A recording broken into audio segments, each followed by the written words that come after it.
Hello. काफ़ी दिनों बाद मुलाकात हो रही है, लेकिन कुछ पढ़ाई की बातें कर ली जाए। Popular struggle and movement, chapter number 5 है, क्लास 10th, पॉलिटिकल साइंस से। डेमोक्रेटिक पॉलिटिक्स की जो सेकंड वाली बुक है क्लास 10th की, उसमें चैप्टर नंबर 5 है, पॉपुलर स्ट्रगल्स एंड मूवमेंट। इसमें जो चैप्टर है हमारा, पॉपुलर स्ट्रगल इन नेपाल, पहला टॉपिक हमारा होगा नेपाल के लिए। थोड़ा बहुत इससे पहले हम जानने की कोशिश करते हैं कि ये नेपाल की बात कैसे आ गई। नेपाल से पहले उसमें कौन कौन से फैक्टर्स काम कर रहे थे, नेपाल में किस प्रकार से ये एक स्ट्रगल हुआ और वहाँ पर डेमोक्रेसी फिर से आई। उससे पहले एक और दो बातें जान लेते हैं कि इंडस्ट्रियल रिवॉल्यूशन, जब हमने 8th क्लास में इंडस्ट्रियल रिवॉल्यूशन के बारे में पढ़ा था, तो इंडस्ट्रियल रिवॉल्यूशन में होता क्या था कि एक जो पार्ट है, एक जो सोसाइटी है, वो बड़े लोगों की सोसाइटी जिसमें इंडस्ट्रियलिस्ट आते थे, और दूसरी सोसाइटी हो गई जो मजदूरों की सोसाइटी होती थी। तो एक इंडस्ट्रियलिस्ट की सोसाइटी और एक होती है मजदूरों की सोसाइटी। और जब इंडस्ट्रियलिस्ट जब आगे बढ़ेंगे तो मजदूर का उसमें कंट्रीब्यूशन होगा। अब उस कंट्रीब्यूशन में जो उनको वेजेस मिलता था वो काफ़ी कम मिलता था, और उनसे दिन प्रतिदिन उनकी हालत ख़राब होती जाती थी। इस बड़े शॉर्ट में बताऊंगा कि उनके हालत ख़राब होने से बहुत सारे ऐसे चिंतक निकले जिनको इस बात का बहुत दुख हुआ और अपनी तरफ से बहुत सारे उपाय भी दिए, जिनमें एक नाम बहुत ज़्यादा आता है जिसका नाम है मार्क्सिज्म। तो मार्क्सिज्म एक ऐसी थ्योरी निकली जो बाद में चल के सोशलिज्म का रूप धारण कर ली। अगर हम उसको कहेंगे कि यूएसएसआर, इससे पहले यूएसएसआर चलता था, जिसका फिर 90s में ही विघटन हो चुका है और अब सिर्फ रसिया है उसके जगह पर। उसी मार्क्सिज्म के पथ पे चलते हुए माओ सेतु हुआ था। माओ सेतु ने अपने माओवाद को स्थापित करके चाइना बनाया था। तो चाइना में भी सोशलिज्म चल रहा था। देखो, मार्क्सिज्म का एक छोटी सी थ्योरी होती है। इस थ्योरी के अनुसार उसमें 3 कॉन्सेप्ट आते हैं। उसमें से एक कॉन्सेप्ट कहता है, 3 नंबर कॉन्सेप्ट कहता है कि नो क्लास, एनी क्लास, कोई भी क्लास नहीं होगा। जैसे हम लोगों में कैसे हिंदू मुस्लिम ऐसे बने हुए हैं, फिर ब्राह्मण बने हुए हैं, ऐसे अपर क्लास लोअर क्लास भी इधर बने हुए हैं। जैसे बड़े लोग ज़्यादा पैसे वाले हो गए, वो हायर क्लास के लोग हो गए, और ये लोअर क्लास के हम लोग लोअर, फिर मिडिल क्लास के लोग हो गए। इस तरीके से क्लासेज बने हुए थे, और उन क्लासेज को उन्होंने कहा कि कोई भी क्लास नहीं रहेगा। तो इससे इंस्पायर होके एक माओ सेतु हुए जो कि चाइना में हुए। इतनी बातें आपको याद रखनी है। अब बात करते हैं नेपाल की, जहाँ तक आपके बुक में दिया है। अगर आपके पास बुक है तो एक बार देख लीजिए। Do you remember the story of the Trump of democracy in Poland? Poland की कहानी हमने 9th क्लास में पढ़ी थी। तो कह रहा है कि वो कहानी भी आपको याद होगी, जिसमें किस तरीके से the story remind us about the role played by the people in the making of the democracy. किस प्रकार से लोगों ने डेमोक्रेसी को स्थापित किया था। इस बार हम पढ़ेंगे movement of democracy in Nepal. Nepal witnessed an extraordinary popular movement in April 2006। 2006 में बहुत बड़ा मूवमेंट देखने को मिला। इसके पीछे की कहानी कुछ और है। पहले हम पीछे कहानी देखते हैं, फिर 2006 की कहानी पर ध्यान देंगे। The movement was aimed at restoring democracy. Nepal, you might recall, was one of the third wave country that had won democracy in 1990s. Democracy की स्थापना सबसे पहले शुरुआत कहाँ से हुई, कोई बता सकता है? ऐसे तो बताना जान लो कि ये अमेरिका से शुरू हुआ। अमेरिका में सबसे पहले। हाँ, तो कहानी कुछ इस तरह से होती है कि पहले वेव में अमेरिका जैसे और फ्रांस जैसे जगहों पर डेमोक्रेसी हो जाती है।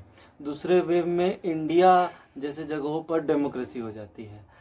इसके बाद थर्ड वेव कहा जाएगा 1990s में आके, और हम देखेंगे कि आगे देखो अपने बुक में, although the king formally remained the head of the state, the real power was exercised by popularity elected representatives। 1990 में जब तीसरे वेव में आकर के आज़ाद होता है, मतलब एक प्रकार से कहेंगे डेमोक्रेसी स्थापित होती है। उससे पहले राजा का राज है। तो राजा डेमोक्रेसी होती कैसे है? देखो, डेमोक्रेसी हमारे यहाँ कैसी है, और थोड़ा बहुत आसपास के जगहों को जान लो। हमारे यहाँ डेमोक्रेसी होने का मतलब है कि ऊपर एक राष्ट्रपति है जो कि एक नॉमिनल है, मतलब नाम का है। सारी पावर्स रिप्रेजेंटेटिव्स, जो हमारे कॉमन पीपल के रिप्रेजेंटेटिव्स जो चुन के जाते हैं, सांसद जिनको हम चुन लेते हैं, वो भी इलेक्ट करते हैं एक प्राइम मिनिस्टर को। वो भी रिप्रेजेंटेटिव होता है किसी न किसी जगह का, तो वो उनमें से इलेक्ट हो करके जाते हैं। तो हमारे यहाँ की डेमोक्रेसी क्या है कि हमने एक कोई राजा नहीं बना है, और हम अपने लिए राष्ट्रपति चुनते हैं। राष्ट्रपति डायरेक्ट नहीं चुना जाता, मतलब डायरेक्ट इलेक्शंस नहीं होते हम लोग मिलके। हाँ, ये डायरेक्ट इलेक्शंस अमेरिका में होते हैं, वहाँ के राष्ट्रपति को ज़्यादा पावर मिलती है, यहाँ के राष्ट्रपति को ज़्यादा पावर नहीं मिलती। और इसी तरह की कुछ यूके में, यूनाइटेड किंगडम में, इंग्लैंड में हम देखेंगे कि किस प्रकार से एक राजा है, राजा मतलब रानी है, और वो सिर्फ नाम का है। सारी पावर्स जो उसके रिप्रेजेंटेटिव्स हैं, जो चुने हुए जाते हैं, उनके पास है सारी पावर्स। उसी प्रकार ऐसा ही कुछ बन जाता है नेपाल में। नेपाल में राजा अभी भी है, लेकिन सारी पावर्स किसके पास है? वो जो रिप्रेजेंटेटिव्स चुने गए हैं उनके पास है सारी पावर्स। देखो, king Virendra who has accepted this transition from absolute monarchy to constitutional monarchy। मतलब कम से कम कॉन्स्टिट्यूशन वाली बात तो बनी ना, एक मतलब डेमोक्रेसी स्थापित तो हुई। अब ऐसा तो नहीं है कि राजा ने जो बना दिया सो बना दिया, ऐसा नहीं होता है। अब उसमें अब बदल गया है वो, अब वो राजा की बात नहीं रह गई, अब वो वहाँ पर सांसद आ गए हैं। लेकिन देखो आगे क्या होता है। 2001 में वो राजा मारा जाता है, कौन? वीरेंद्र, और फिर नए राजा बनेंगे। उन राजा का नाम था किंग ज्ञानेंद्र। अब दूसरे राजा बनते हैं। दूसरे राजा जो बनते हैं उनको डेमोक्रेसी पसंद नहीं है, तो उन्होंने क्या किया, 2005 के फरवरी में, हाँ 2005 के फरवरी में आकर के डेमोक्रेसी को ख़त्म कर दिया और प्राइम मिनिस्टर को हटा दिया। अब कोई रिप्रेजेंटेटिव नहीं है। और 2005 में जब ऐसा होता है तो एक साल बाद अप्रैल में जाके, एक साल बाद 2006 के अप्रैल में एक बड़ा मूवमेंट चलता है और वहाँ पर राजा को अल्टीमेटम दिया जाता है। देखो आगे, king Gyanendra the new king of Nepal was not prepared to accept democratic rule. He took advantage of the weakness and unpopularity of the democratically elected government। Here you can say that the democracy was not populated in that society, the Nepali societies, that therefore the result was that the democracy is the power which was for men is not all over the Nepalis, and that is not popular for them. Therefore the king is ruling all over the Nepal। उसने इस बात का फायदा उठाया। फायदा क्या उठा रहा है कि वहाँ के लोग डेमोक्रेसी के उस पावर को नहीं महसूस किए हैं। And now he weakened the democracy. उसने डेमोक्रेसी को कमज़ोर करने का प्रयास किया और कमज़ोर करके वो डेमोक्रेसी को समाप्त कर देता है। ठीक है, 2000 कितने में, 5 में आके फरवरी में वो प्राइम मिनिस्टर को हटा देता है। All the major political parties in the parliament formed a 7-party alliance। देखो, अलायंस का मतलब होता है एक जोड़ कर जो पार्टियां बनाई जाती हैं, जुड़ाव कह लो। तो 7 पार्टी अलायंस 7 पार्टियां मिल करके एक जुड़ाव बनाती है, एक अलायंस बना लेती हैं। जैसे हमारे यहाँ भी कभी कभी सरकार बनाने के लिए 2 या 2 से ज़्यादा पार्टियां मिलकर अलायंस बना लेती हैं, एक दूसरे से मिल जाती हैं और एक अलायंस बना लेती हैं और जुड़ाव बना लेती हैं और फिर वो सरकार बना लेती हैं। तो इस प्रकार से यहाँ भी अलायंस उन्होंने बना लिया। 7 पार्टी अलायंस का मतलब एक शॉर्ट फॉर्म में कह दे SPA। And called for a 4-day strike in Kathmandu, the countries capital. Kathmandu Nepal की राजधानी है। उन्होंने कहा कि अब हम 4 दिन का, देखो अल्टीमेटम कितने दिन का है, 4 दिन का, 4 दिन यहाँ पर प्रोटेस्ट करेंगे। This protest soon turned into an indefinite strike in which moist, अब देखो मैंने क्या बताया था, मार्क्सिज्म कहाँ से आया था, मार्क्सिज्म। यहाँ पे मॉइस्ट इसको सपोर्ट करना शुरू कर रहे हैं। तो मॉइस्ट इसको सपोर्ट, मतलब माओवादी इसको सपोर्ट क्यों करेंगे? सपोर्ट करेंगे जब उनकी विचारधारा इनके विचारधारा से मिल रही हो। मतलब जो SPA बनी थी उसको सपोर्ट मॉइस्ट कर रहे हैं, तो उनकी विचारधारा कहाँ से आई थी? मॉइस्ट की विचार आई थी मार्क्सिज्म से। मार्क्स ने कहा था कि क्लासलेस सोसाइटी बने और मतलब उसमें कोई बड़े लोग ना हो, उसमें कोई क्लास ना हो, कोई बड़े लोग ना, इंडस्ट्रियलिस्ट, बड़े बड़े इंडस्ट्रियलिस्ट ना हो। क्या हो कि छोटे सब लोग एक समान हो, एक समान, सर्वहारा वर्ग। मतलब उनको कहा गया कि वो सर्वहारा वर्ग है, एक समान है। मोस्ट उसी विचार से प्रेरित थे। तो वो भी राजा को राजा रहने कैसे दे सकते थे?